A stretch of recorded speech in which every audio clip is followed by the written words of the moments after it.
राधे राधे दोस्तों, जय माता दी। तो आज की हम अपनी इस वीडियो में बात करेंगे कि सर्वपिता अमावस्या कब होती है, इसके क्या महत्व है, इस दिन हमें क्या करना चाहिए और विशेषकर क्या नहीं करना चाहिए। तो दोस्तों, सर्वपिता अमावस्या हमारी जो इस बार पड़ रही है वो 21 सितंबर 2025 यानी दिन रविवार को पड़ रही है। तो देखिए, गरुड़ पुराण में पितृ जो सर्वपितृ अमावस्या है, इसके एक कथा है, एक इसमें सार है कि हम सर्वपिता अमावस्या पे अपने जो है पितरों को प्रसन्न करने के लिए विशेष उपाय और अनुष्ठान करते हैं। ऐसा माना जाता है कि इस दिन जो पितर हैं वो पृथ्वी पर आते हैं और इस दिन किए गए जो दान पुण्य होते हैं वो उनसे प्रसन्न होकर अपने वंशजों को आशीर्वाद देकर जाते हैं। ऐसा होता है बहुत सी बार कि जब जैसे 16 दिन के श्राद्ध होते हैं तो हमें बहुत सी बार तिथि याद नहीं रहती अपने पूर्वजों की, जो काफ़ी बड़े बुजुर्ग हो चुके हैं या जिनकी पीढ़ी हमें याद नहीं है, तो उनकी तिथि हम भूल जाते हैं। तो सर्वपिता अमावस्या पे उसका एक उपाय है कि हम जिसका भी श्राद्ध, जिस श्राद्ध की हम तिथि भूल चुके होते हैं, हम सर्वपितृ अमावस्या पर अगर उनका श्राद्ध, उनका तर्पण कर दे तो हमारी भूल चूक जो है वो माफ़ हो जाती है और हमारे जो पितृ होते हैं वो हमें, हमारी पीढ़ी को, उन अपने वंशजों को आशीर्वाद देकर जाते हैं। तो जिनके श्राद्ध और तर्पण छूट जाते हैं उनके श्राद्ध और तर्पण हम इस दिन पूरा कर सकते हैं। हमें ज़्यादा से ज़्यादा हमें कोशिश करनी चाहिए कि अमावस्या के दिन आप ब्राह्मण भोज जरूर कराएं और आपसे जितना बन सके उतना आप दान ज़रूर करें, क्योंकि ये दिन विशेष होता है दान के लिए ही। वैसे भी अमावस्या के दिन देखिए, खीर पूरी सब्जी रोटी सबके घर अच्छे से बनती है और वो ब्राह्मण को ही दी जाती है।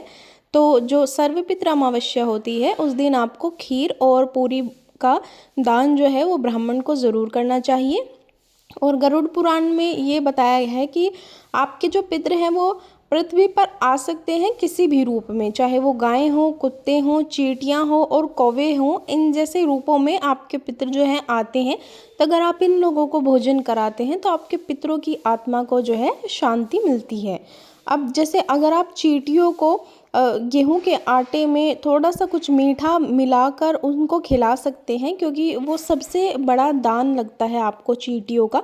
तो अमावस्या के दिन ऐसा ज़रूर कीजिएगा कि आप गेहूं का जो आटा होता है उस आटे में पिसी हुई जो शक्कर होती है उसको मिलाकर, और जो नारियल होता है गोला, उसका जो बारूदा होता है, अगर आप उसको मिलाकर अगर आप चींटियों को खिलाते हैं तो आप ये समझ जाइए कि आप इस लोक से तर ही जाएंगे। आपके पूर्वज, आपके इष्ट जो हैं वो आपसे प्रसन्न हो जाएंगे, क्योंकि चींटियों को जो मीठे और अन्न का दान बताया गया है वो सर्वोपरि है।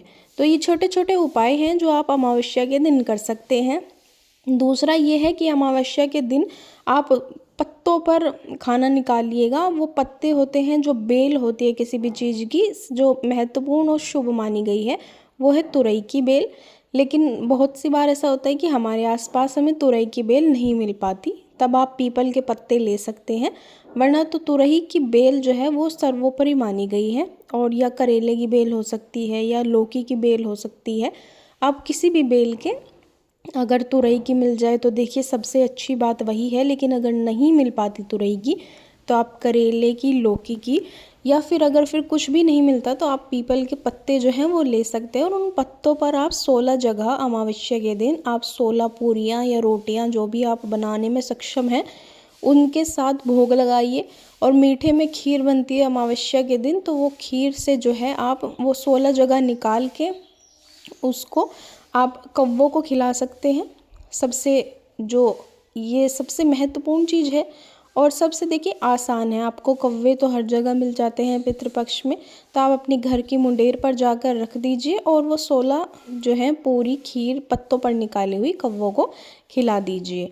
जल के लोटे में आपको जो डालना है उसमें होता है आपके काले तिल, चावल, चीनी और थोड़ा सा दूध डाल के आप वो जल जो है वो दक्षिण दिशा की तरफ मुंह करके अपने पितरों का मन में, सभी पितरों का मन में ध्यान करते हुए वो जल जो है उसका तर्पण कर दीजिए। आप अपनी छत पर कर सकते हैं, ये सबसे आसान है। उसके बाद आप चींटियों को, जो मैंने बताया है कि चींटियों को अन्न और मीठा गोले या नारियल के बुरादे में मिलाकर आप खिलाइए। आपकी जो भी मन में मनोकामना होगी, आप देखिएगा कि अगले पितृपक्ष तक आपके वो मन की मनोकामना पूर्ण हो जाएगी। ये बहुत ही अचूक और बहुत ही छोटा सा उपाय है, इसको आप ज़रूर कीजिएगा अमावस्या वाले दिन।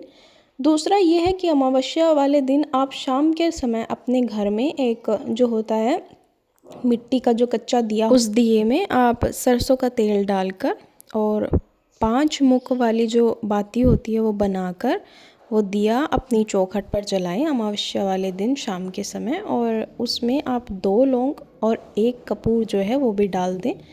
तो इससे देखिए नवरात्रि आने वाले हैं, अगले दिन से नवरात्रों की शुरुआत होगी, तो सकारात्मक ऊर्जा आपके घर में चारों तरफ फैल जाएगी।